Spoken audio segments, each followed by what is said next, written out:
Hi friends, welcome to Shiva sir maths class. మనము ఈరోజు arithmetic లో నిష్పత్తి అనుపాతం అనే టాపిక్ గురించి తెలుసుకున్నాం. ఈ నిష్పత్తి అనుపాతం అనే టాపిక్ చాలా లెంతీ టాపిక్ కాబట్టి దీన్ని 2 పార్ట్స్ గా మనం డిస్కషన్ అనేది చేసుకున్నాం. ఫస్ట్ నిష్పత్తి అంటే ఏంటి అని అంటే, ఫర్ ఎగ్జాంపుల్ మనము ఒక బుట్టలో 2 kg యాపిల్ ఉన్నాయి అనుకోండి, మరొక బుట్టలో 10 kg దానిమ్మ ఉన్నాయని అనుకోండి. ఆ విధంగా 2 బుట్టల్లో 2 kg యాపిల్, 2 kg దానిమ్మ పొమోగ్రానేట్ ఉన్నాయని అనుకుంటే, మనం ఇప్పుడు దీన్ని ఏ రకంగా పోల్చవచ్చు, ఏ విధంగా పోల్చవచ్చు అంటే, మనం ముందు ప్లస్ పరంగా చూస్తే, అంటే కూడిక పరంగా చూస్తే మనము దానిమ్మ యాపిల్ కంటే 8 kg ఎక్కువగా ఉన్నది అని చెప్తాము కదా. అదే మైనస్ పరంగా చూస్తే యాపిల్ దానిమ్మ కంటే 8 kg తక్కువగా ఉందని చెప్పవచ్చు. అంటే పోల్చుతున్నాం, రెండు రకాల వస్తువులను ఇక్కడ మనం పోల్చుతున్నాం. అదే ఇంటూ పరంగా చూసుకుంటే ఏ విధంగా పోలుస్తాము, దానిమ్మ యాపిల్ కంటే 5 రెట్లు ఎక్కువగా ఉందని చెప్తాం. ఎలా చెప్తాము, 2 × 5, 2 5 10 కాబట్టి దానిమ్మ అనేది యాపిల్ కంటే 5 రెట్లు ఎక్కువగా ఉంది అని చెప్తాము. అదే ఒకవేళ డివిజన్ పరంగా చూస్తే ఏమని చెప్తాము, యాపిల్ అనేది దానిమ్మలో 5వ వంతుగా ఉన్నది అని చెప్తాం. అంటే 1/5 అవుతుంది కదా 5వ వంతు అంటే. ఆ విధంగా డివిజన్ పరంగా కూడా చూడవచ్చు. అంటే మనం దీన్ని బట్టి ఏం చెప్పవచ్చు, 2 వస్తువులను మనం పోల్చాలి అంటే ప్లస్ మైనస్ ఇంటూ డివిజన్ దేని పరంగానైనా మనం పోల్చవచ్చు. కానీ వీటన్నింటిలో మనము దేనితో మనం ఈజీగా పోల్చవచ్చు అంటే దేనితో పోలిస్తే చూడడానికి రీజనబుల్ గా ఉంటుంది అంటే ఇంటూ డివిజన్. ఈ రెండింటితోటి మనం పోల్చేటప్పుడు చాలా బాగుంటుంది. ఎలా అంటే ఫర్ ఎగ్జాంపుల్ చూడండి, దానిమ్మ యాపిల్ కంటే 4 రెట్లు ఉన్నది అని అంటాం. అదే ఒకవేళ యాపిల్ దానిమ్మలో 5వ వంతుగా ఉన్నది అని అంటాం. ఆ విధంగా ఇంటూ డివిజన్ తో మనం 2 రాసులను పోల్చేటప్పుడు చాలా ఈజీగా ఉందనేటట్టు మనం అర్థం చేసుకోవచ్చు. ఇప్పుడు దీని ప్రకారంగా మనం నిష్పత్తి తాలూకా అబ్రివేషన్ చూస్తే, అంటే నిష్పత్తి తాలూకా నిర్వచనం చూస్తే, ఒకే ప్రమాణం కలిగిన అంటే మనం ఇక్కడ కూడా చూసుకోవాలి. ఇక్కడ కూడా చూడండి కేజీలనే ఉంది. ఆ విధంగా ఒకే ప్రమాణానికి సంబంధించిన 2 వస్తువులను లేదా ఒకే ప్రమాణం కలిగిన 2 రాసులను మనం మామూలుగా మాక్సిమం ఇంటూ డివిజన్ తో మనం పోల్చవచ్చు, బాగుంటుంది. కానీ నిష్పత్తి అనేసరికి మనం దేనితో పోలుస్తామంటే డివిజన్ తోటే పోలుస్తాము. కాబట్టి ఒకే ప్రమాణం కలిగిన 2 రాసులను భాగాహారంతో పోల్చితే ఆ పోలికను మనం నిష్పత్తి అని అంటాము. ఆ పోలికనే మనము నిష్పత్తి అని అంటాము. అర్థమైందని అనుకుంటున్నాను. ఏంటంటే ఒకే ప్రమాణం కలిగిన 2 రాసులను భాగాహారంతో పోల్చితే మనం దేంతో ఉపయోగిస్తామంటే డివిజన్ తో ఉపయోగిస్తాం. ఆ పోలికనే మనం నిష్పత్తిగా చెప్పవచ్చు. ఫర్ ఎగ్జాంపుల్ ఏ అనేది ఉంది, బి అనేది ఉంది. ఈ రెండింటిని మనము నిష్పత్తి అన్నామంటే నిష్పత్తిని ఏ విధంగా సూచిస్తాము, నిష్పత్తిని ఈ విధంగా సూచిస్తాం. దీన్ని మనం ఏమంటామంటే ఈజ్ టు అని చదువుతాము. ఇప్పుడు ఏ బి 2 వస్తువులకు 2 రాసులకు నిష్పత్తి అనేది పెడితే ఏ విధంగా పెట్టాలి, ఏ విధంగా చదవాలంటే ఏ:బి అనేటట్టు చదవాలి. ఈ ఏ:బినే మనం భాగాహారంతో పోలుస్తాం కాబట్టి నిష్పత్తిని దీన్ని ఎలా రాయొచ్చు, మనం a/bగా కూడా రాయొచ్చు. ఇది నిష్పత్తికి సంబంధించిన ఇన్ఫర్మేషన్.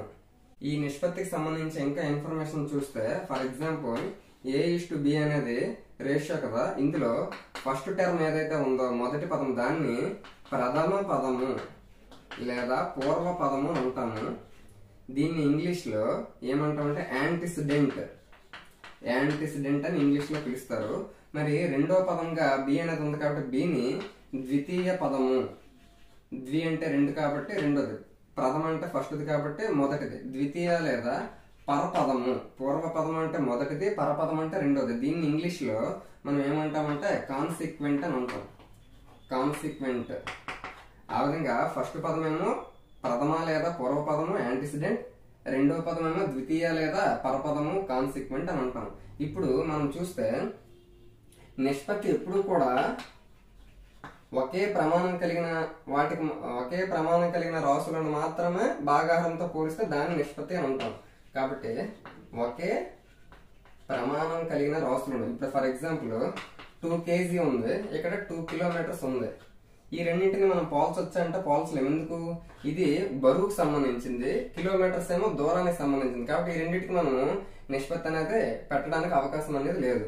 మరి కరెక్ట్ గా చూస్తే ఇప్పుడు 2 kg ఉంది, 5 kg ఉంది. ఈ రెండింటికి నిష్పత్తి అనేది మనం కనుక్కోగలం. ఎందుకు? ఇది కేజీలో ఉంది, ఇది కూడా కేజీలో ఉంది. అంటే రెండు బరువులకు సంబంధించింది కాబట్టి మనం కనుక్కోగలం. అప్పుడు కేజీ క్యాన్సిల్ అయితే అప్పుడు ఏ నిష్పత్తిలో ఉన్నాయి, ఏ రేషియోలో ఉన్నాయి? 2:5 రేషియోలో ఉన్నాయి. ఇప్పుడు మనం ఇందులో కరెక్ట్ గా చూస్తే నిష్పత్తి అనేది ఒకే ప్రమాణం కలిగిన వాటికి ఉండాలి, కరెక్టే. కానీ నిష్పత్తి ప్రమాణాలు ఉంటాయి అని అంటే ఉండవు. ఆ పాయింట్ అనేది ఇంపార్టెంట్. నిష్పత్తికి ప్రమాణాలు ఉండవు. నిష్పత్తి కనుక్కోవడం అనేది దేనికి సంబంధించింది? ఒకే ప్రమాణం కలిగిన రెండు రాసులను భాగాహారంతో పోల్చేది నిష్పత్తి. కానీ నిష్పత్తికి ప్రమాణాలు ఉంటాయని అంటే ఉండవు. ఎందుకు? ఇప్పుడు ఇక్కడ ఎగ్జాంపుల్ చూస్తారు, 2 kg:5 kg. మరి ఈస్ట్ అంటే ఏమన్నాము? బై అని అన్నాం కదా. A:B అంటే A/B అన్నాం. ఆ విధంగా 2 kg/5 kg అని రాశారు అనుకున్నప్పుడు కేజీ పోయి ఏం మిగులుతుంది? 2/5 మిగులుతుంది. 2/5 అంటే అర్థం ఏంటి? 2:5 అనే కదా అర్థం. ఆ విధంగా చూసుకుంటే మనకి నిష్పత్తికి ప్రమాణాలు ఉండవు అనే విషయాన్ని మనం తెలుసుకోవాలి. నెక్స్ట్ ఇంకా చూస్తే ఈ నిష్పత్తికి సపోజ్ భిన్నాలని పోల్చేటప్పుడు నిష్పత్తి ఎప్పుడు కూడా పూర్ణాంకాల్లోకి మార్చాలి. ఆ పాయింట్ కూడా ఇంపార్టెంట్. భిన్నాలను నిష్పత్తిగా పోల్చేటప్పుడు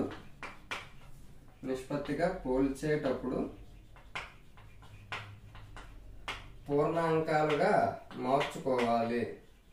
ఈ పాయింట్ ఇంపార్టెంట్. ఇప్పుడు ఫర్ ఎగ్జాంపుల్ 2/5 ఉంది, 3/7 అని ఉంది. ఈ రెండింటిని మన నిష్పత్తి అంటే భాగాహారంతో పోల్చామని అనుకోండి, అప్పుడు ఏ విధంగా మార్చాలి? పూర్ణాంకాల్లోకి మార్చాలి. ఇప్పుడు ఈ విధంగా రెండు ఫ్రాక్షన్స్ ఇచ్చి రేషియో ఇచ్చాడంటే దాన్ని మనము రేషియోలోకి మార్చాలి అంటే అప్పుడు ఈ రెండింటిని క్రాస్ మల్టిప్లికేషన్ చేస్తే సరిపోద్ది. అప్పుడు 2 7s 14 5 3s 15. 14:15 అనేది దీని తాలూకా ఈ భిన్నాలు రెండింటి తాలూకా మనకి ఫైనల్ గా వచ్చే రేషియోని అర్థం చేసుకోవచ్చు. కాబట్టి భిన్నాలు ఏవైతే ఇస్తాడో వాటిని మనం నిష్పత్తిగా ఉండేటప్పుడు మనం దాన్ని ఏ విధంగా మార్చుకోవాలి?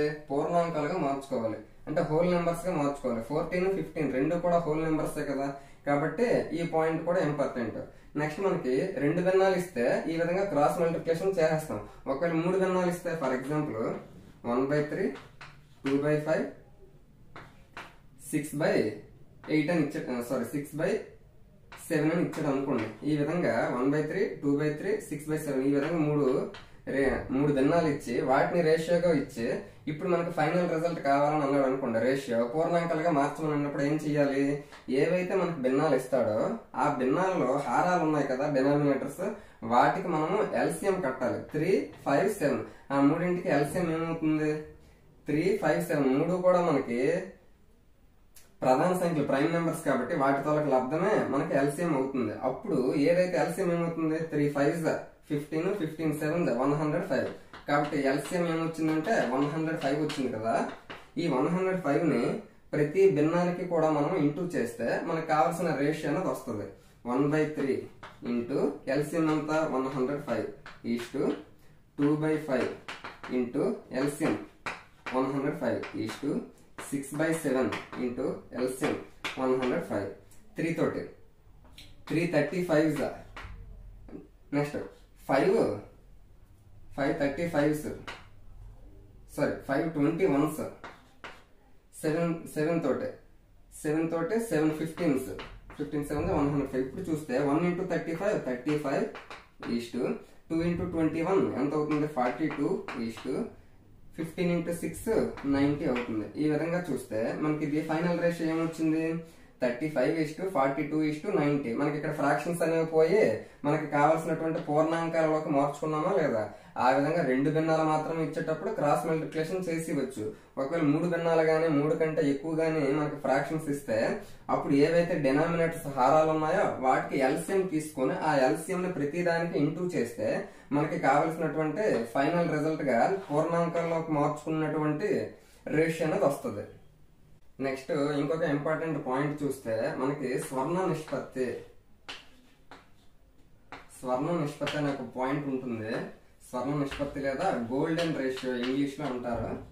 Golden ratio. ఈ రేషియో ఏంటి అంటే 1.615:1. ఇది ఏదైతే ఉందో ఇదంతా పూర్వపదం 1.615:1. ఇది ఈ గోల్డెన్ రేషియో అర్థం ఏంటంటే మన భారతదేశంలో చాలా దేవాలయాలు ఏవైతే ఉన్నాయో టెంపుల్స్, ఆ టెంపుల్స్ లో మనకి దీర్ఘచతురస్రాకారంలో ఉండేటటువంటి ఏ నిర్మాణాలు అయినా కూడా 1.615:1 రేషియోలో అంటే దానికి దగ్గరలోనే ఉంటున్నాయి. మనకి యాక్చువల్ గా గోల్డెన్ రేషియో అంటే 1.618:1. మరి ఈ 1.618:1 కి దగ్గరలోనే ఉండేటటువంటి నిష్పత్తి కాబట్టి 1.615 ఈ పొడవు వెడల్పుల తలకు నిష్పత్తి అంటే ఏ కట్టడానికైనా కూడా మనకి ప్రాముఖ్యమైనటువంటి దేవాలయాలు కట్టడాలు వాటి తాలూకా పొడవు వెడల్పుల తలకు నిష్పత్తి నువ్వు అబ్జర్వేషన్ చేస్తే అది 1.615:1 రేషియోలోనే ఉంది. మరి 1.615:1 అనేది దేనికి దగ్గరలో ఉంది? 1.618:1 కి దగ్గరలో ఉంది.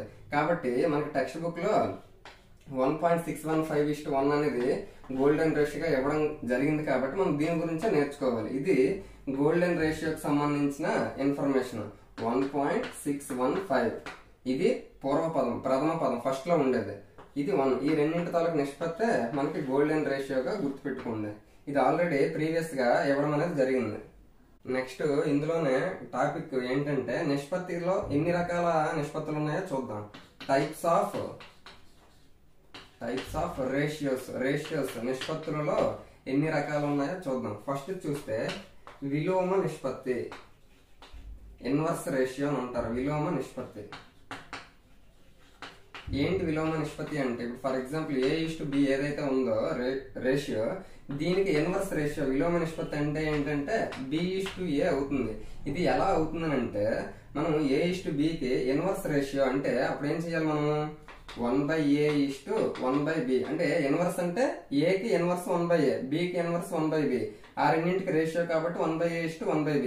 మనం ఆల్రెడీ ముందే చెప్పుకున్నాం. ఫ్రాక్షన్స్ ఏవైతే ఉన్నాయో, రెండు ఫ్రాక్షన్స్ ఏవైతే ఉంటాయో వాటిని మనం క్రాస్ మల్టిప్లికేషన్ చేసిస్తే మనకు కావాల్సిన ఫైనల్ రిజల్ట్ వస్తుంది అని చెప్పాను. కాబట్టి ఈ విధంగా క్రాస్ అవుతుంది. B:1 B అవుతుంది, ఈ విధంగా క్రాస్ అవుతుంది. A:1 A అవుతుంది. అప్పుడు B:A అయిందా లేదా? ఆ విధంగా A:B తాలూకా విలోమ నిష్పత్తి అనేది B:A అవుతుంది. ఒకవేళ 3 నిష్పత్తులు ఇచ్చుంటే, ఒకవేళ A:B:C అంటే 3 రాసులు ఇచ్చి మనకి విలోమ నిష్పత్తి అడిగాడు అంటే అప్పుడు ఏం చేయాలి? దీని తాలూకు విలోమ నిష్పత్తి ఏంటి? 1/A:1/B:1/C. ఇది మనకి ఇన్వర్స్ రేషియో అవుతుంది. మనకు ఒకవేళ ఒక నిష్పత్తి అంటే 3 రాసులు ఉన్నటువంటి ఒక నిష్పత్తి ఇచ్చి దానికి ఇన్వర్స్ రేషియో అడిగాడు అనుకోండి, అప్పుడు ABC ఈ మూడింటికి కూడా మనం ఏం చేయాలి? ఎల్సిఎం కనుక్కొని ఆ ఎల్సిఎం ని ప్రతి దానికి ఇంటూ చేస్తే మనకి కావాల్సినటువంటి ఫైనల్ రేషియో ఏదైతే ఉంటుందో ఇన్వర్స్ రేషియో అది వస్తుంది. ఆల్రెడీ మనం దీని గురించి ఇంతకు ముందే మనం చెప్పుకున్నాం. సెకండ్ చూస్తే సమాన నిష్పత్తి, ఈక్వల్ రేషియో, సమాన నిష్పత్తిగా చెప్పుకోవచ్చు. ఇప్పుడు సపోజ్ A:B అనే రేషియో ఉంది. ఈ A:B అనే రేషియోకి ఒకే నెంబర్ తో ఇంటూ చేసిన ఒకే నెంబర్ తో డివైడ్ చేసిన అంటే ఫర్ ఎగ్జాంపుల్ ఇప్పుడు 2:5 అనే నెంబర్ ఉంది. ఈ నెంబర్ ని మనం పూర్వపదాన్ని 2తో ఇంటూ చేయండి, పరపదాన్ని 2తో ఇంటూ చేయండి. అప్పుడు ఏమవుతుంది? 2 2s 4 5 2s 10 అంటే 4:10 అనేది 2:5. ఇంతకు ముందు ఏది 4:10 రావడానికి కారణం ఏంటి? 2:5 కదా. అంటే పూర్వపదానికి 2 గుణించావు, పరపదానికి 2 గుణించావు. ఆ విధంగా ఒకే నెంబర్ ని పూర్వపద ఆ 2 పదాలకి గుణిస్తే అప్పుడు మనకు వచ్చే నిష్పత్తులు ఏవైతే ఉంటాయో అవన్నీ కూడా సమాన నిష్పత్తులు అవుతాయి. ఇప్పుడు సపోజ్ 1:3 ఉంది. ఈ 1:3లో 1:3కి పూర్వపదంకి ఇంటూ 5 చేయండి, పరపదంకి ఇంటూ 5 చేయండి. అప్పుడు ఏమవుతుంది? 1:5 అంటే 5, 3:5 అంటే 15.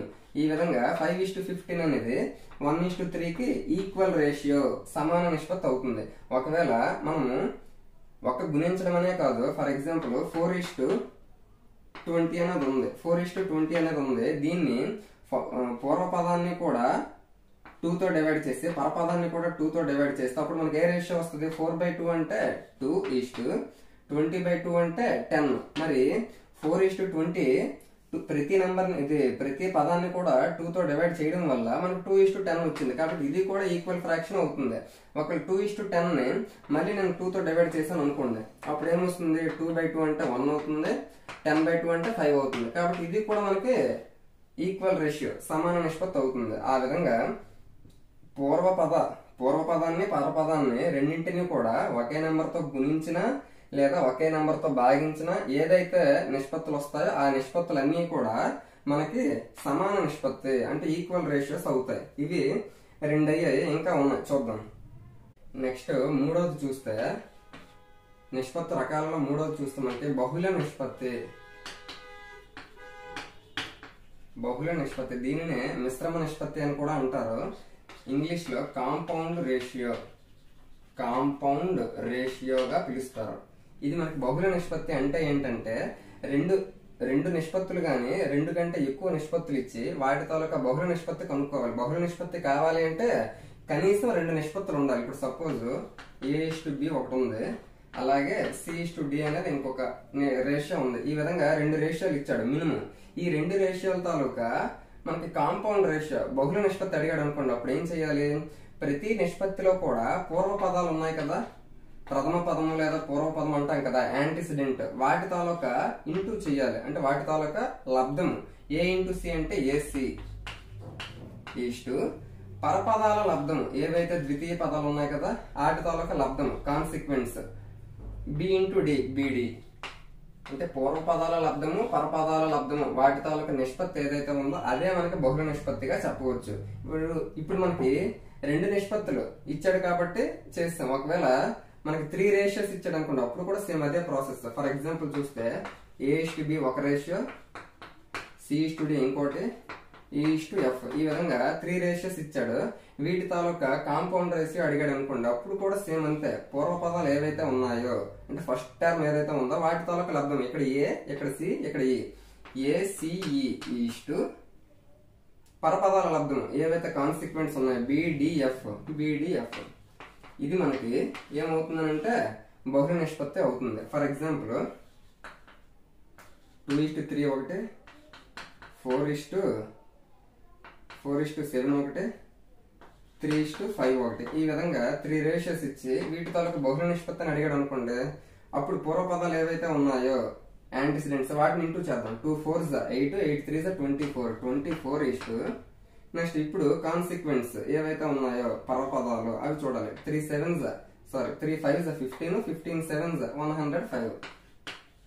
ఇప్పుడు ఇది కూడా మనకి ఇంకా డివైడ్ అవుతుందా లేదా చూడాలి. ఎందుకంటే మనం ఇప్పుడు కూడా రేషియోని అన్నింటికంటే సూక్ష్మ రూపంలోకి మనం మార్చుకోవాలి. ఇప్పుడు ఇది 3తో డివైడ్ అవుతుంది. ఎలా చెప్తున్నానంటే 3 అనేది 24 అనేది 3తో డివైడ్ అవుతుంది. 105 కూడా 3తో డివైడ్ అవుతుంది. ఎలా చెప్తున్నాను? 1 5 ఆ రెండు కూడా మనం ప్లస్ చేస్తే అంటే అంకమూలం చేస్తే 6 వస్తుంది.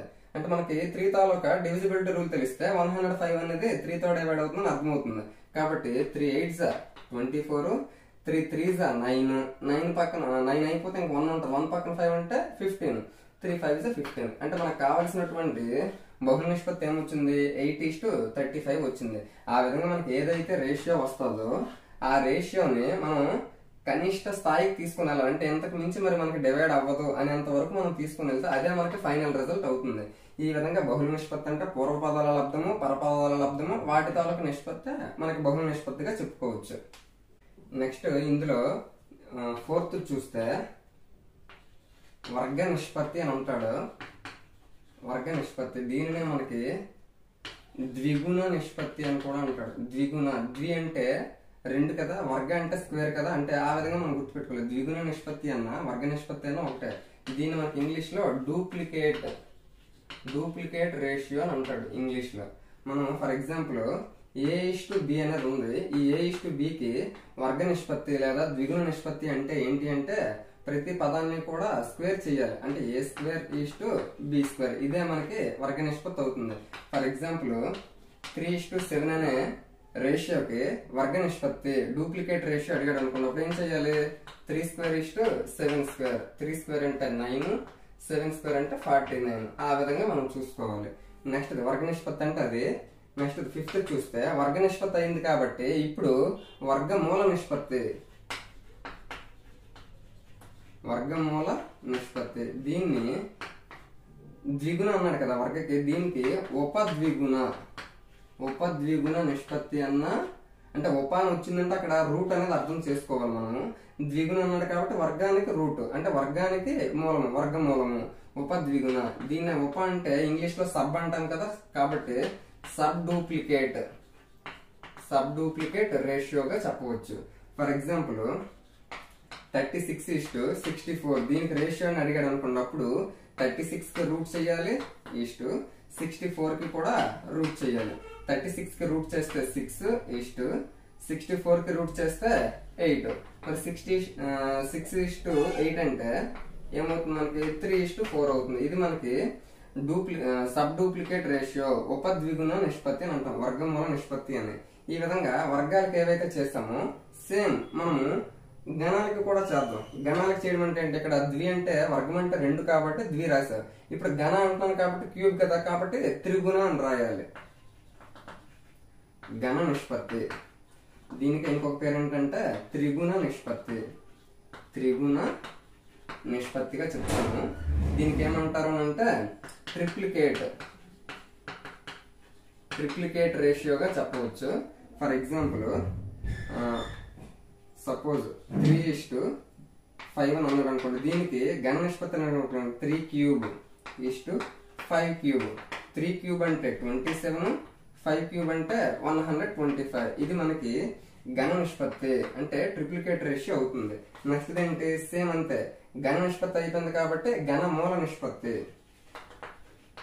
ఇక్కడతో మనకి నిష్పత్తులు రకాలైన అయిపోతే గణ మూల నిష్పత్తి. మూల అన్నాడు అంటే ఖచ్చితంగా రూట్ వచ్చిందంటే అర్థం అంటే ఉప అనేది రావాలి అని చెప్పాను. కాబట్టి ఉప, గణ అంటే 3 కదా, ఇందాక వర్గ అంటే ద్వి కాబట్టి గణ అంటే 3, ఉప త్రిగుణ నిష్పత్తి. మరి ఉప అంటే ఇంగ్లీష్ లో సబ్ కాబట్టి సబ్, మరి గణ త్రిగుణాన్ని మనం ట్రిప్లికేట్ అన్నా కాబట్టి సబ్ ట్రిప్లికేట్ రేషియోగా చెప్పవచ్చు. ఇప్పుడు మనం చూస్తే ఏ విధంగా రాయొచ్చు, 216:125. దీనికి గణమూల నిష్పత్తి కనుక్కోవడం అన్నాడు అనుకోండి, అప్పుడు క్యూబ్ రూట్ ఓవర్ 216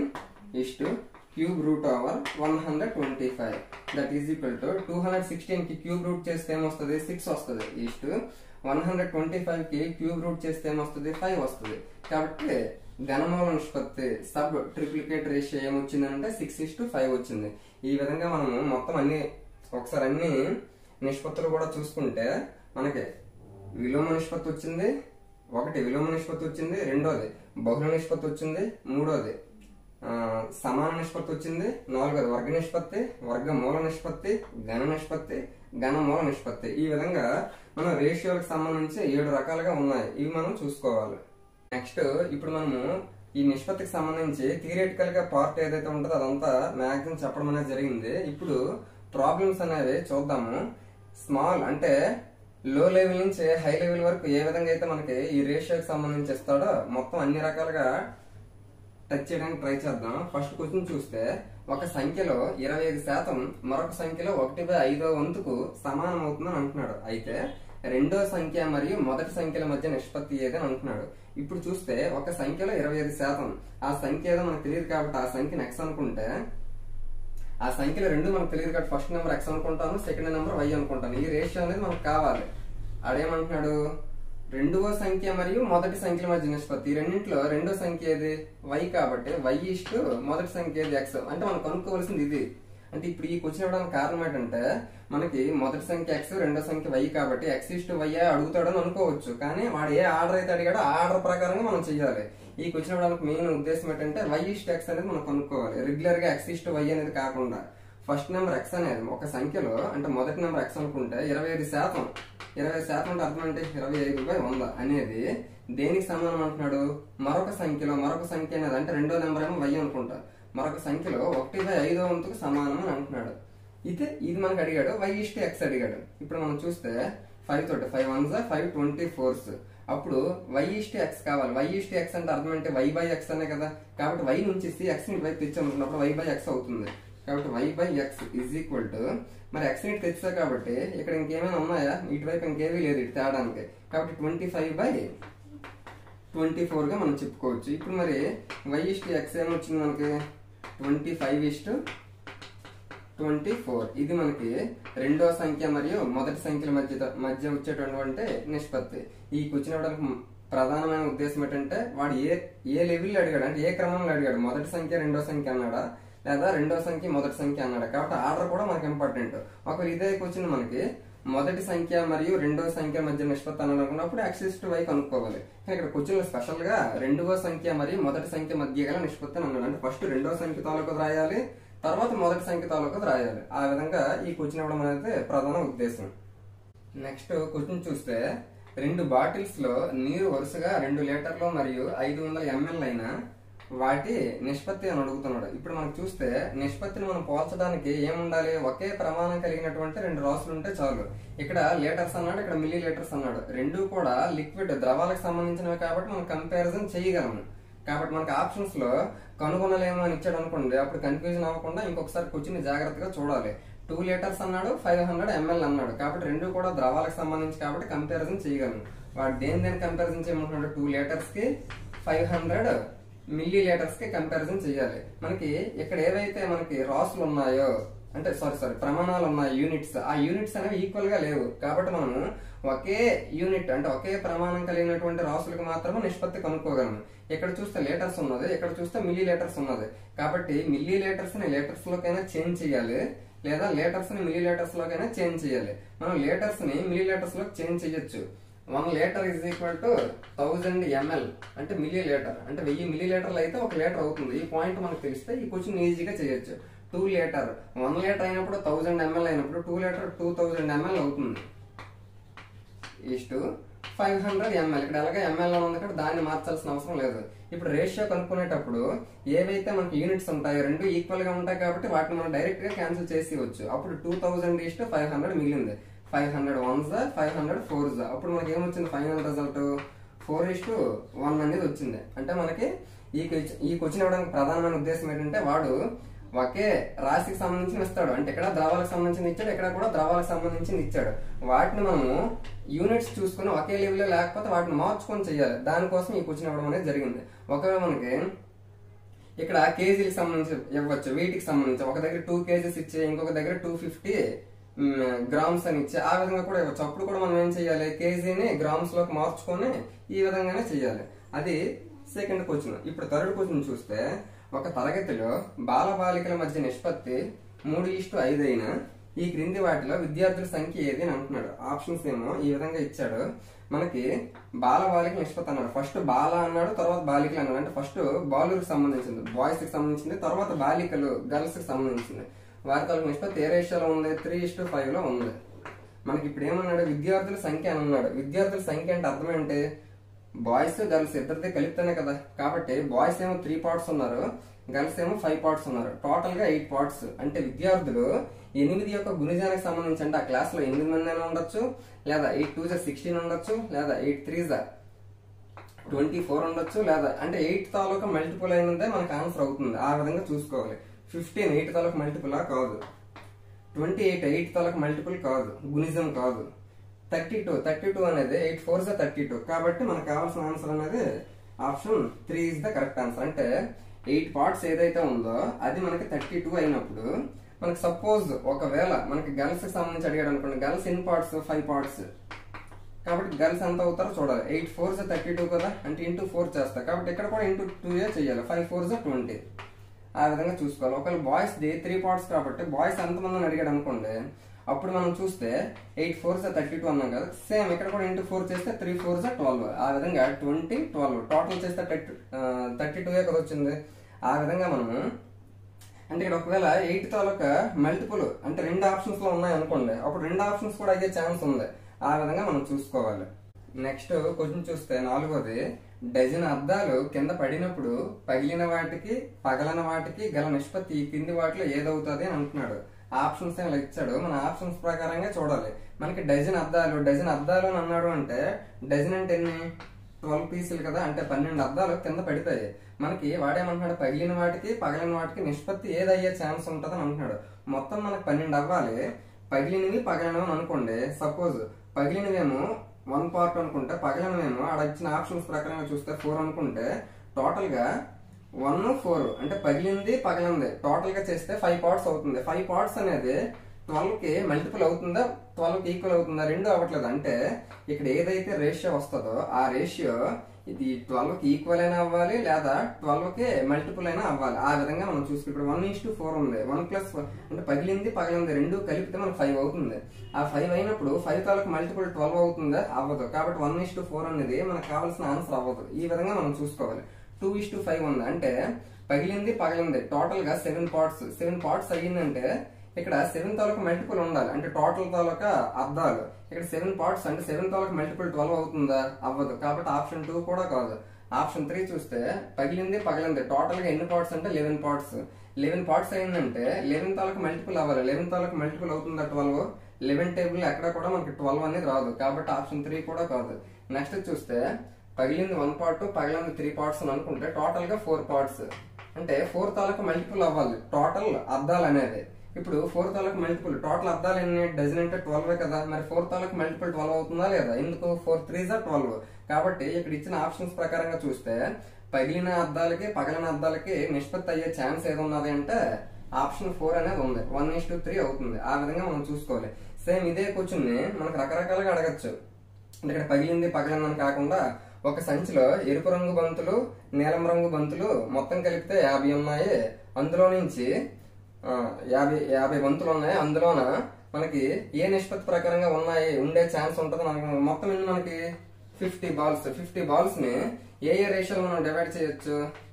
1:6 రేషియోలో చేయకూడదు. ఎందుకు? 1 అంటే బ్లూ కలర్ 1 అనుకుంటే మనము రెడ్ కలర్ 6 అనుకుంటే టోటల్ గా 7 పార్ట్స్. 7 పార్ట్స్ అన్నాడు అంటే 7 తాలూకు మల్టిపుల్ అవ్వాలి. అంటే 7 తాలూకు మల్టిపుల్ 50 అవుతుందా? అంటే 7 టేబుల్ ఎక్కడ కూడా 50 రాదు. కాబట్టి 1:6 రేషియోలో అక్కడ ఉండదు. సపోజ్ 2:3 అనుకున్నాం అనుకోండి. 2:3 రేషియోలో ఉన్నాయో లేదో చూద్దాం. ఇక్కడ బ్లూ కలర్ 2 పార్ట్స్ అనుకుని రెడ్ కలర్ 3 పార్ట్స్ అనుకుంటే టోటల్ గా 5 పార్ట్స్. టోటల్ గా 5 పార్ట్స్ కాబట్టి 5 తాలూకు మల్టిపుల్ అవ్వాలి టోటల్ బాల్స్ అనేది. టోటల్ బాల్స్ 50 కదా. ఇక్కడ 5 పార్ట్స్ అన్నాం అంటే 5 తాలూకు మల్టిపుల్ 50 అవుతుందా లేదా? ఎందుకు? 5 10s 50. కాబట్టి ఆ బ్యాగ్ లో మనకి 2:3 రేషియోలో ఉండే అవకాశం అనేది ఉంది. ఆ విధంగా 4 ఆప్షన్స్ లో ఏదో ఒక్కటి మాత్రం మనకి అయ్యేటట్టు ఇస్తాడు. మిగిలిన 3 కూడా అవ్వకుండా ఉండేటట్టు ఇస్తాడు. కాబట్టి ఏదైతే మనకి అయ్యే ఛాన్స్ ఉందో దాన్నే మనం చూసుకోవాలి. ఇప్పుడు కరెక్ట్ గా చూస్తే మనం దీన్ని ఎలా చేయొచ్చు? కరెక్ట్ గా చూస్తే 3:7 గా కూడా మనం దీన్ని డివైడ్ చేయొచ్చు. అంటే 3:7 గా ఉండే ఛాన్స్ కూడా ఉన్నది అందులో. అంటే 3 పార్ట్స్ ఏమో బ్లూ కలర్ అనుకుంటే 7 పార్ట్స్ ఏమో రెడ్ కలర్ అనుకుంటే 3:7 టోటల్ పార్ట్స్ ఏమో 10 పార్ట్స్. ఈ 10 తాలకు మల్టిపుల్ అక్కడ మనకి టోటల్ బాల్స్ అవ్వాలి. 10 తాలకు మల్టిపుల్ 10 5s 50 కాబట్టి టోటల్ బాల్స్ అనేవి 10 పార్ట్స్ అయ్యే ఛాన్స్ ఉందా లేదా? కాబట్టి 3:7 రేషియోలో కూడా మనకు అవుతుంది. కానీ మనకు ఆప్షన్స్ లో మాత్రం ఏదో ఒక్క రేషియో మాత్రం అయ్యేటట్టు ఇస్తారు. అది మనం ఈ క్వశ్చన్ బట్టి గమనించవలసిన విషయం. నెక్స్ట్ చూస్తే 5th ముగ్గురు వ్యక్తులు ఒక పని చేయడానికి పట్టు రోజుల నిష్పత్తి 4:5:8 అయినా వారి తాలూకు సామర్థ్యాల నిష్పత్తి. ఇక్కడ మనం చూస్తే ముగ్గురు మనుషులు ఉన్నారు. వాళ్ళు ఎన్ని రోజుల పాటు పని చేస్తారో రోజులను ఇవ్వకుండా వాళ్ళ తాలూకా రోజుల నిష్పత్తి ఇచ్చాడు.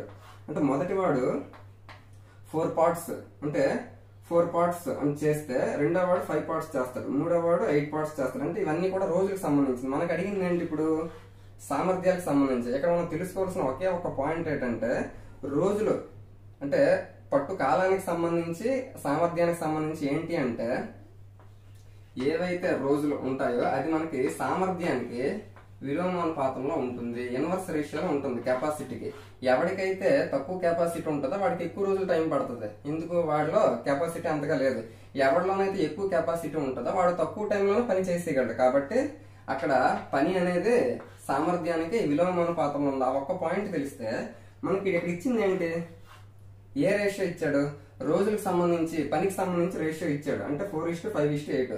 మనకు అడుగుతున్న సామర్థ్యం కాబట్టి పని అనేది సామర్థ్యానికి విలోమానుపాతంలో ఉంటుంది. కాబట్టి ఇప్పుడు ఏదైతే మనకి ఇచ్చాడో మనకి విలోమానుపాతం ఇన్వర్స్ లో ఉంటుంది. కాబట్టి దీనికి ఏం చేయాలి? మనం విలోమ నిష్పత్తి కట్టాలి. ఆ విలోమ నిష్పత్తి కడితే అప్పుడు మనకి సామర్థ్యాల నిష్పత్తి వస్తుంది. మరి 4:5:8 విలోమ నిష్పత్తి అంటే ఏంటి? 1/4:1/5:1/8. నేను చెప్పాను ఈ విధంగా 3 ఫ్రాక్షన్స్ ఇచ్చేటప్పుడు వాటికి మనం విలోమ నిష్పత్తి కట్టాలి అని అంటే వాటి తాలూకా హారాలు డినామినేటర్స్ కి కసా కట్టాలి. 4, 5, 8 వాటి కసా ఏంటి? 40 వస్తుంది చేస్తే. ఈ 40 అనేది ప్రతి ఫ్రాక్షన్ కూడా ఇంటూ చేయాలి.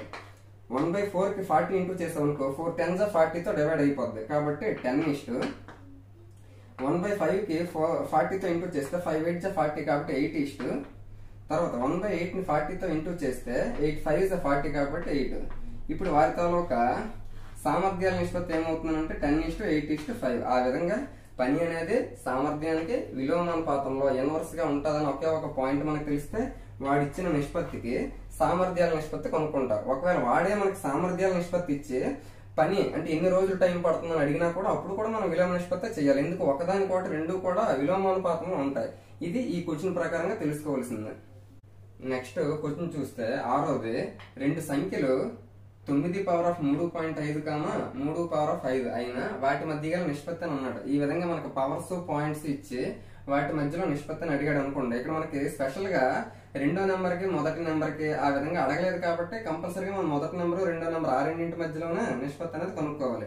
ఇప్పుడు ఇక్కడ చూస్తే 3 ఉంది, ఇక్కడ చూస్తే 9 ఉంది. మనం ఒక పాయింట్ గమనిస్తే ఇక్కడ 3 ఉంది కదా, ఇక్కడ 9 ఉంది. అంటే 9 ని 3 లోకి మార్చుకోవచ్చు. ఏ విధంగా 3 స్క్వేర్ చేయొచ్చు. కాబట్టి 9 ని 3 స్క్వేర్ గా చేస్తే 3 స్క్వేర్ గా రాసుకున్నాను. 3.5 అంటే అర్థం ఏంటి?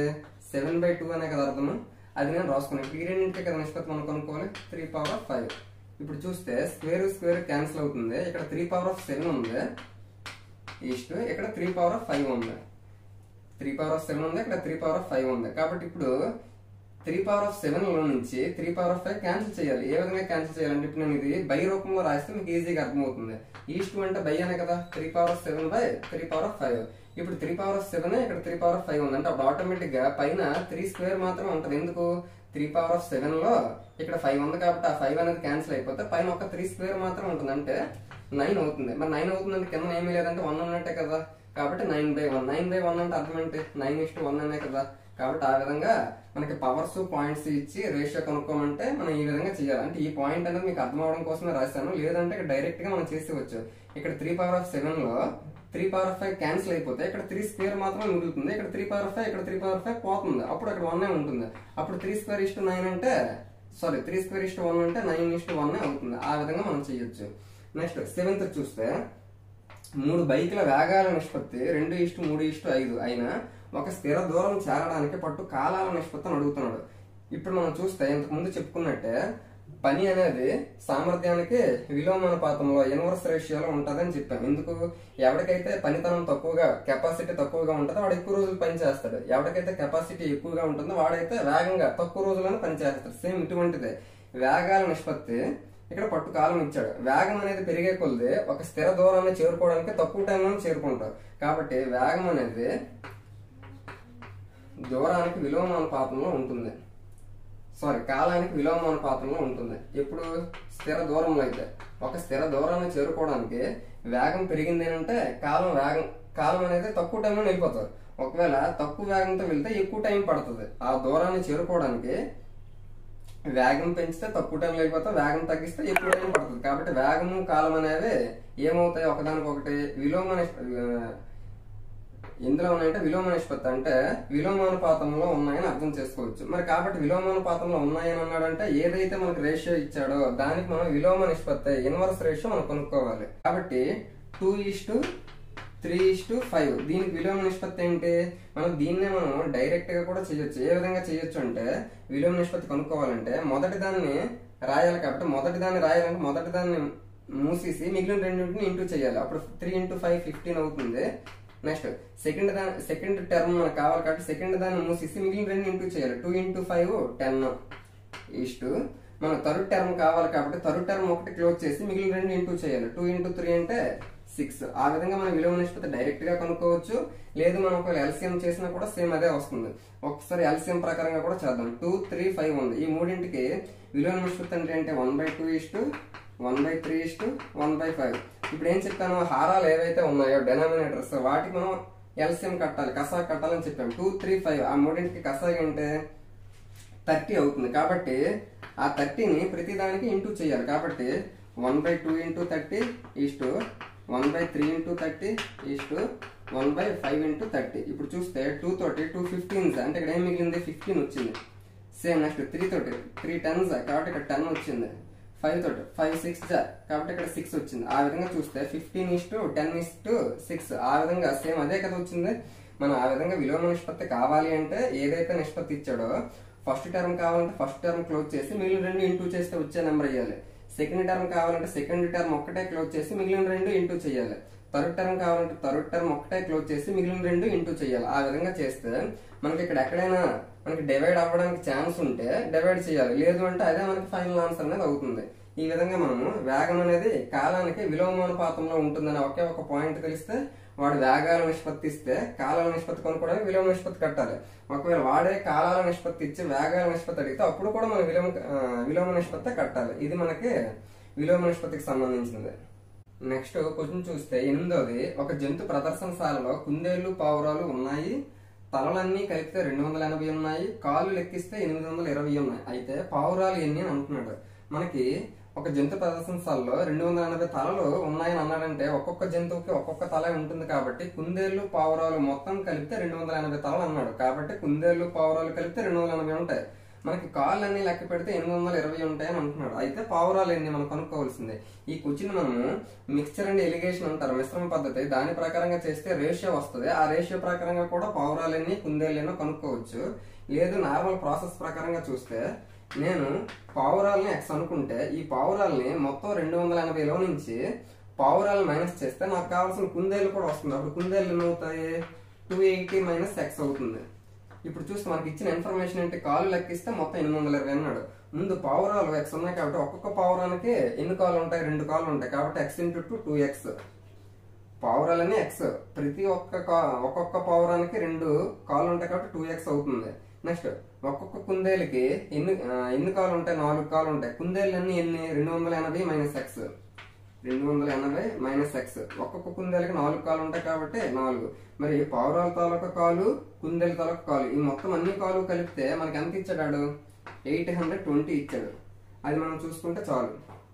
ఇప్పుడు చూస్తే ఇక్కడ 2x ప్లస్ 4 తోటి ఇంటూ చేస్తే 4 0 0, 4 8 32, 2 3, 4 2 8 plus 3 11 minus 4x that is equal to 820. ఇప్పుడు చూస్తే ఇక్కడ 2x ఉంది, ఇక్కడ మైనస్ 4x ఉంది. అంటే ఈ రెండు 2x మైనస్ 4x అంటే మైనస్ 2x. ఆ మైనస్ 2x అటు వెళ్తే ప్లస్ 2x అవుతుంది. కాబట్టి 2x ఈజ్ ఈక్వల్ టు అప్పుడు 820 ఇటు వచ్చింది అనుకోండి మైనస్ అవుతుంది. 1120లో నుంచి 820 మైనస్ చేస్తే ఎంత అవుతుంది? మనకి 300 అవుతుంది. Therefore x is equal to 150తో డివైడ్ అవుతుంది. కాబట్టి 150 వచ్చింది. x అంటే మనం ఏమనుకున్నాం? పావురాలు అనుకున్నాం. అంటే పావురాలు 150 అని తెలిసిందే. టోటల్ గా 280లో నుంచి 150 పావురాలని మనం మైనస్ చేసిస్తే మనకు కావాల్సిన కుందేళ్ళు ఎంత? 130 అవుతుంది. చూడండి, కావాలంటే కాళ్ళకి సరిపోవాలి. ఒక్కొక్క పావురానికి 180 కాబట్టి పావురాలన్నీ కలిపితే 150 కాబట్టి ఒక్కొక్క పావురానికి 2 లెగ్స్ ఉంటాయి. కాబట్టి 150 ఇంటూ 2 300. నెక్స్ట్ 130 టోటల్ గా ఉండే ర్యాబిట్స్ కాబట్టి ఒక్కొక్క ర్యాబిట్ కి 4 లెగ్స్ ఉంటాయి కాబట్టి 13 4 720. 13 4 52, 520. ఈ రెండింటిని టోటల్ చేస్తే మనకు కావాల్సినటువంటి 820 వస్తుంది. మొత్తం కాలేజీని లెక్కిస్తే 820 కదా రావాలి. ఈ విధంగా మనము ప్రాసెస్ ప్రకారంగా చేయొచ్చు. లేదు అనుకుంటే ముందు మనకి ఇచ్చిన ఇన్ఫర్మేషన్ ఏంటి? కుందేళ్ళు అన్నాడు, ర్యాబిట్స్, పావురాలు అన్నాడు, డవ్స్. ఆ విధంగా ఇచ్చాడు కదా. మనకి ముందు అక్కడ ఎన్ని తలలు అయితే అన్నాడో వాటన్నిటి తాలూకు ఇన్ఫర్మేషన్ ర్యాబిట్స్ అనుకో. అంటే 280 ర్యాబిట్లు ఉన్నాయని అనుకో. 280 ఇంటూ ఒక్కొక్క ర్యాబిట్ కి ఎన్ని కాళ్ళు? 4 కాళ్ళు. కాబట్టి 280 ఇంటూ 4 ఎంత అవుతుంది? ఇందాక మనం చేసాం. 280 ఇంటూ 4 1120. నెక్స్ట్ మనకి ఇచ్చినవన్నీ కూడా మన డవ్స్ అంటే పావురాలే అనుకో. పావురాలు అన్నీ కలిపితే మనకి ఒక్కొక్క పావురానికి మొత్తం 280 జంతువులు ఉన్నాయి. అన్ని పావురాలు అనుకుంటే ఒక్కొక్క పావురానికి 2 కాబట్టి కాలు. కాబట్టి 280 ఇంటూ 2 560 అవుతుంది. ఇప్పుడు మనకి మొత్తం అన్ని ర్యాబిట్స్ లేవు, అన్ని డవ్స్ లేవు. మనం ఒకవేళ ఉండుంటే ఈ విధంగా ఉంటది అన్నాం. కాబట్టి వాడు ఏటన్నాడు? ర్యాబిట్స్ డవ్స్ మిక్సింగ్ లో ఉన్నాయని అన్నాడు. మరి వాటి అన్నింటినీ లెక్కేస్తే ఎంత అంటున్నాడు? 820 అంటున్నాడు. ఈ విధంగా వచ్చిన దాన్ని మిడిల్ లో రాసుకొని మిక్సర్ చేయాలి. అంటే మనం డిఫరెన్స్ తీయాలి. డిఫరెన్స్ అంటే పెద్ద దాంట్లో చిన్నదాన్ని మైనస్ చేయాలి. 1120లో నుంచి 820 మైనస్ చేస్తే ఎంత వస్తుంది? 300 వస్తుంది. అంటే ఈ విధంగా మనం చేయాలి. నెక్స్ట్ ఇటువైపు చూస్తే 560లో నుంచి 820 మైనస్ చేయాలి. ఎంత అవుతుంది? అప్పుడు 260 అవుతుంది. ఇప్పుడు చూస్తే ర్యాబిట్స్ 260 అంటే ఇక్కడ రేషియో చూసుకోవాలి. 260 డవ్స్ సంబంధించిన 300. 0 0 క్యాన్సిల్. నెక్స్ట్ అంటే 26:30 అంటే ఏమవుతుంది? 2తో డివైడ్ అవుతుంది. 2 13s 2 15s అంటే మనకి 13:15 15 అనేది వచ్చింది. ఏంటిది? ర్యాబిట్స్ కి సంబంధించి డౌస్ కి సంబంధించిన రేషియో వచ్చింది. మనకి ఇప్పుడు అడిగింది ఏంటి? పావురాలు కనుక్కోమని అంటున్నాడు. ఈ రెండింటిలో డౌస్ కదా ఇక్కడ ఉన్నాయి. 13:15 వచ్చింది. అంటే 13 పార్ట్స్ ర్యాబిట్స్ ఉంటే 15 పార్ట్స్ ఏమో డౌస్ ఉన్నాయి. ఇప్పుడు చూస్తే మనకి ఏం అడిగాడు? పావురాలు డౌస్ అడిగాడు. డౌస్ ఎన్ని? 15 పార్ట్స్ బై టోటల్ పార్ట్స్ ఎన్ని? 28. లెగ్స్ ఎన్ని? సారీ లెగ్స్ కాదు, టోటల్ హెడ్స్ ఎన్ని? తలలో 200. అంటే 280లో 280ని 28 పార్ట్లు చేస్తే అందులో 15 పార్ట్స్ మాత్రమే మనకు పావురాలు. ఒకవేళ మనకి కుందేళ్ళు ఎన్ని అడిగాడు అనుకోండి, 13/28 × 280 అవుతుంది. 28 1s 28 10s 15 × 10 150 అవుతుంది. 150 అనేవి మనకి పావురాలు డౌస్ అయ్యాయి అంటే 280లో నుంచి 150 మైనస్ చేస్తాం అనుకోండి, అప్పుడు 130 ర్యాబిట్స్ అనేది అవుతుంది. ఆ విధంగా మిక్స్చర్ అండ్ ఎలిగేషన్ ప్రకారంగా చేయొచ్చు, లేదనుకుంటే నార్మల్ గా ప్రాసెస్ ప్రకారంగా కూడా చేయొచ్చు. ఇది మనకి 8th క్వశ్చన్. నెక్స్ట్ క్వశ్చన్ చూస్తే 9వది. 5 రూపాయల నోట్లు 10 రూపాయల నోట్లు కలిపి 90 ఉన్నాయి. దీని మొత్తం విలువ 500 రూపాయలు అయినా ఏ రకమైన నోట్లు ఎన్ని ఉన్నాయని అంటున్నాడు. దీన్ని ప్రాసెస్ ప్రకారంగా చేద్దాం. ఇందాక చెప్పినట్టు మిక్స్చర్ అలిగేషన్ ప్రకారంగా కూడా చేద్దాము. మీకు ఏది ఈజీ అనిపిస్తే ఆ రకంగా మీరు ట్రై చేయండి. ఫస్ట్ 5 రూపీ నోట్స్ ఏమో నేను X ఉన్నాయని అనుకున్నాను. టోటల్ గా 90 నోట్స్ అన్నాడు. కాబట్టి 5 రూపీస్ అనేవి ఏవైతే ఉన్నాయో మొత్తం 90లో నుంచి 5 రూపాయల నోట్లు అన్ని మైనస్ తీస్తాం అనుకోండి, అప్పుడు మిగిలినవన్నీ కూడా మనకి 10 రూపీ నోట్స్ ఎక్కడ అవుతాయి. కాబట్టి 10 రూపీ నోట్స్ ఏమో 90 - X అవుతుంది. ఇప్పుడు చూస్తే మనకు టోటల్ అమౌంట్ 500 అన్నాడు. కాబట్టి 5 రూపీస్ ది ఒకటి ఉంటే 5 రూపీస్. ఒకవేళ 5 రూపీ కాయిన్స్ 2 ఉన్నాయి అనుకోండి, 2 5s 10 అవుతుంది. 5 రూపీస్ X ఉన్నాయి కాబట్టి 5 × X అవుతుంది, 5X. ఇవి రూపాయల్లోకి మార్చుకున్నాం. అలాగే మనకి 90 - X ×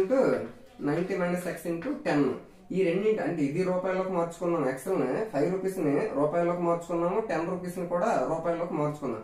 వాటి తోలకు మొత్తం ఎంత అంటున్నాడు? 500 రూపీస్ అంటున్నాడు. ఇప్పుడు చూస్తే ముందు మనం X కొనుక్కోను అనుకోండి, 5 రూపీస్ అన్నీ ఉన్నాయో తెలుస్తుంది. 5X ప్లస్ 10 × 90 ఏమవుతుంది మనకి? 900 minus 10X that is equal to 500. ఇప్పుడు కరెక్ట్ గా చూస్తే ఇక్కడ 5X ఇక్కడ మైనస్ 10X మైనస్ చేస్తే మైనస్ 5X ఉంటుంది. మైనస్ 5X అటు వెళ్తే ప్లస్ 5X అవుతుంది. అంటే 5X ఈజ్ ఈక్వల్ టు అటువైపు ఉన్న 500 ఇటువైపు తెస్తే మైనస్ అవుతుంది. కాబట్టి 900 లో నుంచి 500 మైనస్ చేస్తే మనకి ఎంత ఉంటుంది? 400 ఉంటుంది. అప్పుడు 5 1s 5 80s అంటే X ఈజ్ ఈక్వల్ టు 80 వచ్చింది. మనకి X వాల్యూ అంటే ఏమనుకున్నాం మనం? X అంటే 5 రూపీ నోట్స్ అనుకున్నాం. కాబట్టి 5 రూపీ నోట్స్ ఎన్ని ఉంటాయంటే 80 ఉంటాయి. మరి మొత్తం 90లో నుంచి 90 నోట్లు అన్నాడు. ఆ 90లో నుంచి 80 నోట్లు 5 రూపాయలు ఉన్నాయంటే మిగిలిన 10 కూడా మనకి ఏమవుతాయి? 10 రూపాయల నోట్లు అవుతాయి. కావాలంటే చూద్దాం. 80 నోట్లు 5 రూపాయలు ఉన్నాయి కాబట్టి 85 400 రూపాయలు. 10 నోట్లు 10 రూపాయలు ఉన్నాయి కాబట్టి 10 10ల 100 రూపాయలు. ఇప్పుడు ఈ రెండు కలిపితే మనకి వాళ్ళ లెక్కలో ఇచ్చిన 500 అనేది రావాలి. 500 వచ్చిందా లేదా మొత్తం చేస్తే ఆ విధంగా మనము ప్రాసెస్ ప్రకారంగా చేయాలి. ఒకవేళ మిక్స్చర్ అండ్ ఎలిగేషన్ ప్రకారంగా చేస్తే 5 రూపీస్ చూద్దాం, 10 రూపీస్ చూద్దాం. అక్కడ ఇచ్చిన మొత్తం నోట్లు అన్ని కూడా 5 రూపీస్ అనుకుంటే మనకి ఎంత అవుతుంది? 90 × 5 450 అవుతుంది. వాడు ఇచ్చిన ఒకవేళ 90 కూడా మనకు టోటల్ గా అన్ని కూడా 10 రూపీస్ అయితే 90 × 10 900 అవుతుంది. 900 రూపీస్. ఇప్పుడు మనకి అందులోన 5 రూపీస్ ఉన్నాయి, 10 రూపీస్ ఉన్నాయి. రెండు మిక్సింగ్ లో ఉన్నాయి కదా. మిక్సింగ్ అయిన కాస్ట్ ఎంత అంటున్నాడు? 500 అంటున్నాడు. ఇప్పుడు మనము రేషియో కనుక్కుందాం. 450 500. మరి పెద్ద దాంట్లో చిన్నదాన్ని మైనస్ చేయాలి, డిఫరెన్స్. కాబట్టి 50. మరి ఇక్కడ 900 ఉంది, ఇక్కడ 500 ఉంది. డిఫరెన్స్ ఎంత అవుతుంది? 400. 50 1s 58 అంటే 8:1 అనేది రేషియో. 8 అనేది దేనికి సంబంధించింది? 5 రూపీస్. అంటే 5 రూపీస్ అనేవి 8 పార్ట్స్ ఉన్నాయి, 10 రూపీస్ అనేవి 1 పార్ట్ ఉంది. కాబట్టి ఇప్పుడు మనకేమన్నాడు? ఏ రకమైన నోట్లు ఎన్ని ఉన్నాయని అన్నాడు. ఇప్పుడు సపోజ్ 5 రూపీస్ 8 ఎన్ని పార్ట్స్ ఉన్నాయి? 8 పార్ట్స్. టోటల్ గా ఎన్ని పార్ట్స్? 8 1 9 పార్ట్స్. మనకి టోటల్ గా ఎన్ని నోట్లు ఉన్నాయన్నాడు? 90 అన్నాడు. అంటే 90ని 9 పార్ట్స్ చేస్తే అందులో 8 పార్ట్స్ మాత్రమే 5 రూపీస్. కాబట్టి 9 1s 9 10s. అప్పుడు 8 × 10 80 అవుతుంది. అంటే 80 అనేది 80 నోట్స్ 5 రూపీస్ ఉన్నాయి. ఇప్పుడు మనం కనుక్కున్నది 5 రూపీస్. ఒకవేళ మనం ఆల్రెడీ చెప్పుకున్నాం టోటల్ గా 90 ఉన్నప్పుడు అందులో 80 నోట్స్ ఏమో 5 రూపీస్ అయితే 90లో నుంచి 80 నోట్స్ మైనస్ చేస్తే మిగిలిన 10 నోట్స్ ఏమవుతాయి మనకి? మిగిలిన 10 నోట్స్ కూడా 10 రూపీ నోట్స్ అవుతాయి. లేదు ఒకవేళ ప్రాసెస్ ప్రకారంగా చేస్తే 10 రూపీ తాలూకా పార్ట్ ఎంత? 1. టోటల్ పార్ట్స్ ఎంత? 9. టోటల్ గా ఉండే నోట్స్ ఎంత? 90.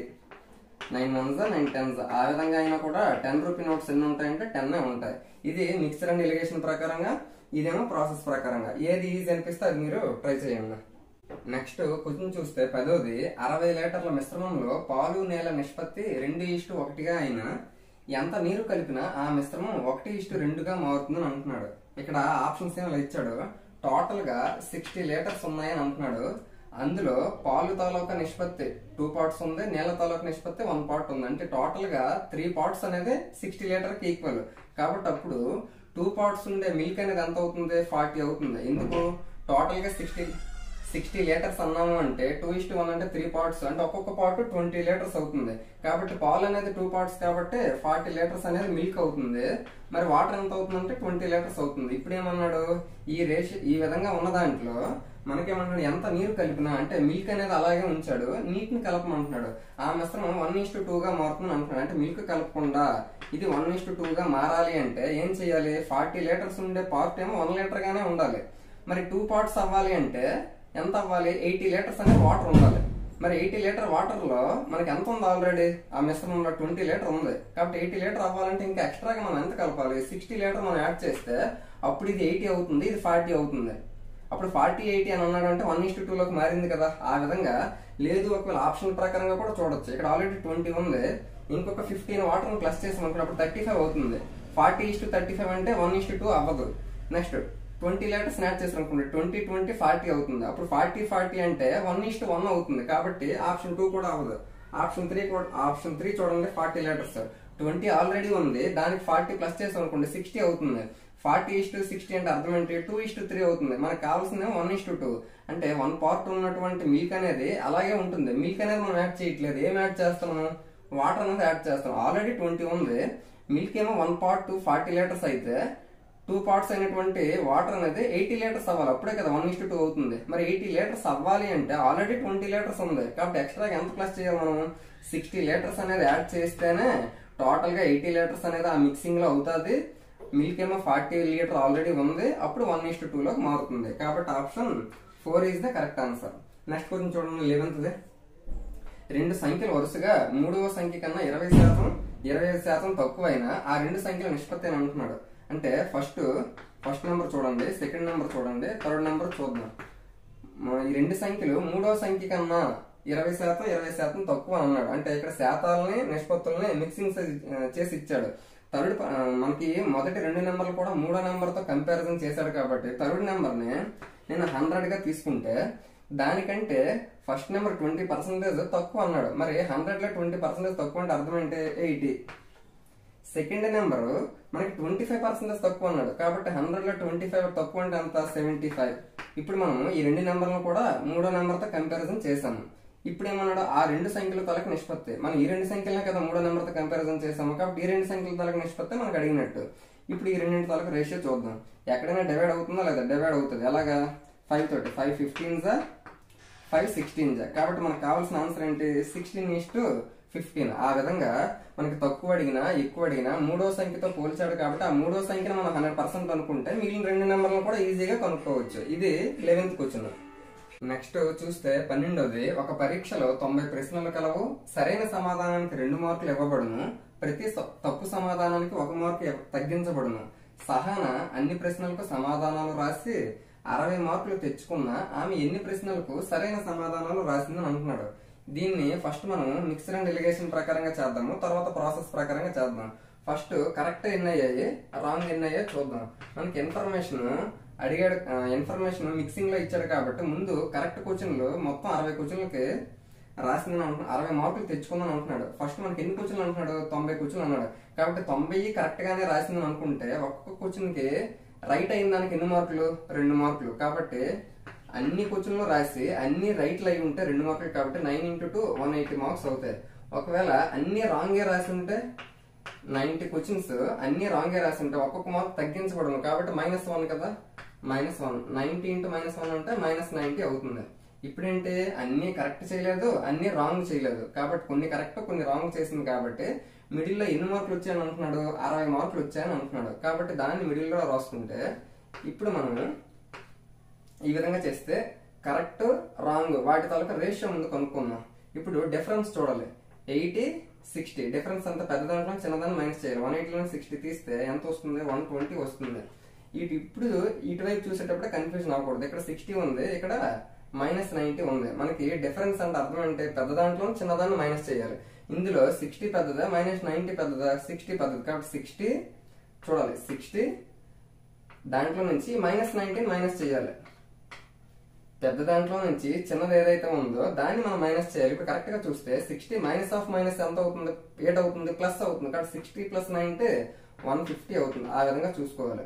ఇప్పుడు 0 0 క్యాన్సిల్. నెక్స్ట్ 3 4s 3 5s అంటే ఏ రేషియోలో వచ్చాయి? 5:4 రేషియోలో వచ్చాయి. అంటే దీని అర్థం ఏంటి? 5 పార్ట్స్ ఏమో కరెక్ట్ చేసింది, 4 పార్ట్స్ ఏమో రాంగ్ చేసింది. టోటల్ గా 90 క్వశ్చన్స్ ఉన్నాయి. ఇప్పుడు మనకి ఏమడిగాడు? ఎన్ని ప్రశ్నలకు సరైన సమాధానం రాసింది? 5 పార్ట్స్ ఏమో రైట్ రాసింది. కాబట్టి 5 పార్ట్స్. టోటల్ పార్ట్స్ ఎన్ని? 9 పార్ట్స్. టోటల్ క్వశ్చన్స్ ఎన్ని? 90 క్వశ్చన్స్. అంటే టోటల్ గా 90 క్వశ్చన్స్ ని 9 పార్ట్స్ చేస్తే ఆ 9 పార్ట్స్ లో కేవలం 5 పార్ట్స్ మాత్రమే కరెక్ట్ చేసింది. కాబట్టి 9 × 10 90 అవుతుంది. సారీ, 9 10s 90, 5 × 10 50 అవుతుంది. అంటే 50 క్వశ్చన్స్ కి కరెక్ట్ గా ఆన్సర్ చేసింది.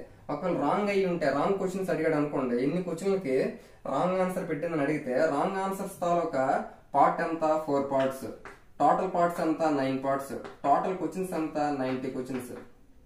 టోటల్ గా 90 క్వశ్చన్స్ ని 9 పార్ట్స్ చేస్తే అందులో కేవలం 4 పార్ట్స్ మాత్రమే రాంగ్ చేసింది. కాబట్టి 9 1s 9 10s 4 × 10 40. 40 క్వశ్చన్స్ ఏమో రాంగ్ చేసింది, 50 క్వశ్చన్స్ ఏమో రైట్ చేసింది. ఇప్పుడు చూద్దాం. 50 క్వశ్చన్స్ ని రైట్ చేయడం వల్ల ఒక్కొక్క రైట్ ఆన్సర్ కి 2 మార్క్స్ కదా. 52s 100 మార్క్స్ వచ్చాయి. అంటే కేవలం రైట్ల వల్ల. కానీ నెగిటివ్ మార్క్స్ కూడా ఉన్నాయి. 40 క్వశ్చన్స్ రాంగ్ చేసింది కాబట్టి 40లో నుంచి 40 మార్క్స్ మైనస్ చేయాలి. ఎందుకు? ఒక్కొక్క క్వశ్చన్ కి -1 కాబట్టి. -40 చేస్తే అప్పుడు ఎంత వస్తుంది? 100లో నుంచి 40 మైనస్ చేస్తే 60 వస్తుంది. కాబట్టి సహానాకి 60 మార్క్స్ వస్తాయి అన్నాడు కదా. కాబట్టి మనకి ఈ రకంగా చేసుకుంటే కూడా ఈజీగా చేయొచ్చు. లేదు ఒకవేళ ప్రాసెస్ చూస్తే సహానా కరెక్ట్ చేసినవి x అనుకోండి, రాంగ్ చేసినప్పుడు ఏమవుతాయి? 90 - x అవుతుంది. ఎందుకు? టోటల్ క్వశ్చన్స్ 90 కాబట్టి అందులో కరెక్ట్ అయినటువంటివన్నీ తీస్తామనుకున్నప్పుడు ఆటోమేటిక్ ఏమవుతుంది? మిగిలినవన్నీ రాంగ్ అవుతాయి. కాబట్టి 90 - x ఏమో రాంగ్ క్వశ్చన్స్ అవుతాయి. ఇప్పుడు చూస్తే ఒక్కొక్క correct answers, total correct answers ఏమో x, ఒక్కొక్క కరెక్ట్ ఆన్సర్ కి 2 మార్క్స్ అనేది కలపాలి. కాబట్టి అప్పుడు ఏమవుతుంది? టోటల్ మార్క్స్ 2x అవుతుంది. ప్లస్ ఒక్కొక్క రాంగ్ ఆన్సర్ కి -1 కదా. ఇక్కడ రాంగ్ ఆన్సర్స్ ఎన్ని? 90 - x. ఒక్కొక్క రాంగ్ ఆన్సర్ కి -1 కదా. కాబట్టి -1 తో ఇంటూ చేయాలి. అప్పుడు టోటల్ గా ఎన్ని మార్క్స్ అంటున్నాడు? 60 మార్క్స్ అంటున్నాడు. సహానాకు వచ్చింది. ఇప్పుడు చూస్తే 2x, ఇక్కడ -1 తో ఇంటూ చేస్తే -1 × 90 -90, మైనస్ ఇంటూ మైనస్ ప్లస్ కాబట్టి x, that is equal to 60. 2x x 3x, -90 అటు వెళ్తే +90, 60 × 90 ప్లస్ చేస్తే 150, 3 1s 350s. అంటే x వాల్యూ మనకు వచ్చింది. ఎంత వచ్చింది? 50 వచ్చింది. మరి x అంటే ఏమనుకున్నాము? కరెక్ట్ ఆన్సర్స్ అనుకున్నాం. కరెక్ట్ ఆన్సర్స్ ఏమో 50 చేసింది. మరి టోటల్ గా ఉన్న 90లో నుంచి 50 మైనస్ చేస్తే రాంగ్ ఆన్సర్స్ ఏమో 40 చేసింది. ఇందాక చెప్పుకున్నట్టు కరెక్ట్ ఆన్సర్స్ 50 వచ్చింది, రాంగ్ ఆన్సర్స్ 40 వచ్చింది. కాబట్టి ఈ విధంగా ప్రాసెస్ ప్రకారంగా కూడా చేయొచ్చు. ఈ విధంగా మనకి ఏది అడిగినా కూడా మిక్స్చర్ అండ్ డెలిగేషన్ ప్రకారంగా చేయొచ్చు, ప్రాసెస్ ప్రకారంగా కూడా చేయొచ్చు. మీకు ఏది ఈజీ అనిపిస్తే దాన్ని ఫాలో అవ్వండి. నెక్స్ట్ క్వశ్చన్ చూస్తే 13వది, రెండు సంఖ్యలు వరుసగా మూడవ సంఖ్య కన్నా 10%, 25% ఎక్కువ అయినా మూడవ రెండవ సంఖ్యల మధ్య నిష్పత్తి ఎంత అని అంటున్నాడు. సేమ్ ఇంతకు ముందు లాంటి question. First number, second number, third number. మనకి మొదటి రెండు నెంబర్లు కూడా మూడో నెంబర్ తో పోల్చాడు. కాబట్టి మూడో నెంబర్ ని 100% అనుకుంటే 100 అనుకుంటే ఇప్పుడు ఏమంటున్నాడు? మొదటి రెండు సంఖ్యలు ఫస్ట్ నెంబర్ ఏమో 10% ఏమో ఎక్కువ అంటున్నాడు. కాబట్టి 100 కి 10% ఎక్కువ అంటే 110 అవుతుంది. సెకండ్ నెంబర్ ఏమో 25% ఎక్కువ అని అన్నాడు. కాబట్టి సెకండ్ నెంబర్ 25 అంటే 100 మీద 25 అంటే 125 అవుతుంది. ఇప్పుడు ఈ విధంగా మనం కనుక్కున్నాం కదా. ఇప్పుడు మనకి దేని మధ్యలో నిష్పత్తి అడిగాడు ఇంపార్టెంట్. ఇంతకు ముందు ఏవైతే రెండు సంఖ్యలు ఉన్నా దాని తాలూకు నిష్పత్తి అన్నాడు. ఇప్పుడు ఏమడిగాడు? మూడవ నెంబర్ కి రెండో నెంబర్ కి అన్నాడు. మూడో నెంబర్ అయితే 100, రెండో నెంబర్ అయితే 125. ఆ విధంగా మనకి వాడు ఏ ఆర్డర్లో అడిగాడో ఆ ఆర్డర్ ప్రకారంగా మాత్రమే నిష్పత్తి అనేది మనం కనుక్కోవాలి. 100:125, 25 తో డివైడ్ అవుతుంది. 25 4s 25 5s. అంటే మనకు వచ్చిన ఆన్సర్ ఏంటి? 4:5 వచ్చింది. నువ్వేమో గాబర్లోన 5:4 అనేది అనుకోవచ్చు. ఎందుకు? రెండో నెంబర్ కి మూడో నెంబర్ కూడా డైరెక్ట్ గా కనుక్కోవచ్చు. అప్పుడు రెండో నెంబర్ కి మూడో నెంబర్ చేస్తే 5:4 వస్తుంది. ఆప్షన్స్ లో అది కూడా ఉంటది. కానీ వాడు ఏ ఆర్డర్ అడిగాడో అది మనం చూసుకోవాలి. 4:5 అనేది మనకు కావాల్సిన ఆన్సర్ అవుతుంది. నెక్స్ట్ 14 చూస్తే 40 లీటర్ల మిశ్రమంలో 20% ఆల్కహాల్ ఉంది అని అంటున్నాడు. 10 లీటర్ల నీరు కలిపిన కొత్తగా వచ్చే నీరు మరియు ఆల్కహాల్ నిష్పత్తి ఎంత అంటే 40 లీటర్లు అనేది టోటల్ గా ఉండే మిక్సింగ్ అయితే అందులో వాటర్ ఆల్కహాల్ రెండు మిక్సింగ్ అయి ఉన్నాయి. మనకి వాటర్ ఎంతో చెప్పలేదు కానీ ఆల్కహాల్ ఎంత పర్సెంటేజ్ ఉందో చెప్పాడు. ఎంత పర్సెంటేజ్ ఉందో 20% ఆల్కహాల్ ఉందని అన్నాడు.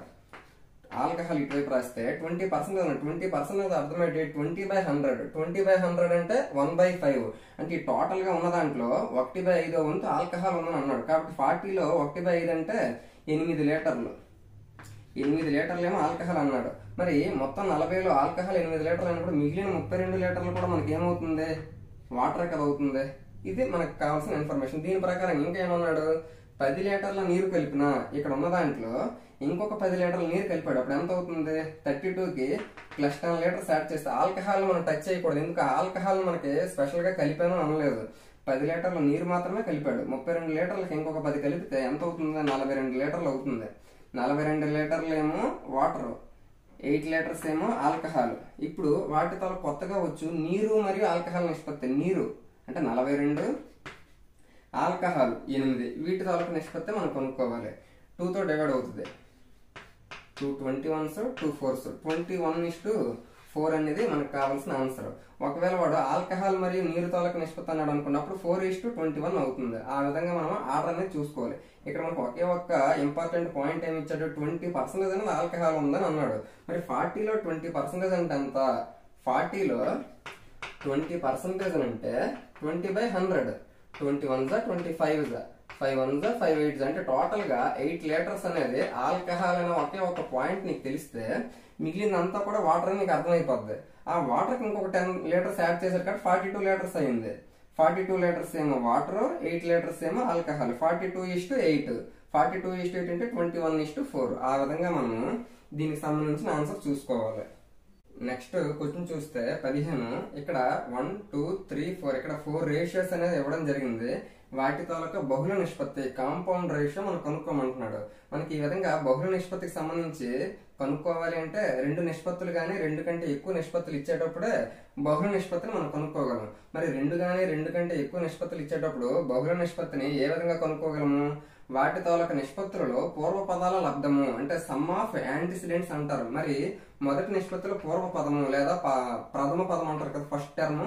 ఇందులో ఫస్ట్ టర్మ్, ఇందులో ఫస్ట్ టర్మ్, ఇందులో ఫస్ట్ టర్మ్, వీటన్నింటినీ కూడా ఇంటూ చేయాలి. 2 × 3 × 4 × 3 2 3s 6 6 3s 18 18 4s 72 అంటే మనకి దీని అంతటిని ఇంటూ చేస్తే 72 వచ్చింది ఫస్ట్ టర్మ్. అంటే బహుళ నిష్పత్తి తాలూకా ఫస్ట్ టర్మ్. మనకి సెకండ్ టర్మ్ కావాలంటే పరపదాలు ఏవైతే ఉన్నాయో కాన్సిక్వెన్స్ వాటి తాలూకా లబ్ధము.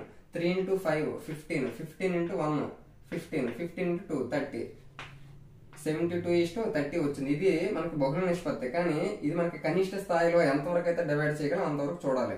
3తో డివైడ్ అవుతుంది చూడాలి. 3 10s ఇక్కడ 3 2s 6 ఇంకా 12 ఉంది. 3 4s 12 ఇంకా మనకి డివైడ్ అవుతుంది 2 తోటి. 2 12s 2 5s మనకు కావాల్సిన ఆన్సర్ ఏమొచ్చింది? కాంపౌండ్ రేషియో 12:5 అనేది వచ్చింది. ఈ విధంగా మనకి ఎన్ని రేషియోస్ ఇచ్చినా కూడా వాటి తాలూకా పూర్వ పదాల లబ్ధము పరపదాల లబ్ధము కనుక్కొని వాటి తాలూకు నిష్పత్తి మనకి బహుళ నిష్పత్తి అవుతుంది. ఇది మనకి తెలియాల్సిన విషయం. ఈ విధంగా మనము ఈ నిష్పత్తి అనుపాతానికి సంబంధించిన నిష్పత్తిలో చాలా ఇంకా మోడల్స్ అనేవి ఉన్నాయి. మనం ఫస్ట్ పార్ట్ లో 15 క్వశ్చన్ల వరకు చాలా రకాల వరకు మోడల్స్ అనేవి కవర్ చేయడం జరిగింది. సెకండ్ పార్ట్ అంటే ఫైనల్ పార్ట్ గా సెకండ్ పార్ట్ లో మరికొన్ని అంటే ఇంకొక 15-20 క్వశ్చన్స్ అనేవి డిస్కషన్ చేసుకుని అన్ని మోడల్స్ కూడా కవర్ చేయడానికి ట్రై చేద్దాము. ఈ వీడియో మీకు నచ్చిందంటే తప్పకుండా లైక్ చేయండి. మీ ఫ్రెండ్స్ ఎవరైతే ఉన్నారో వారికి కూడా షేర్ చేయండి. శివ సార్ మ్యాథ్స్ క్లాస్ ని సబ్స్క్రైబ్ చేసుకోండి. Thank you.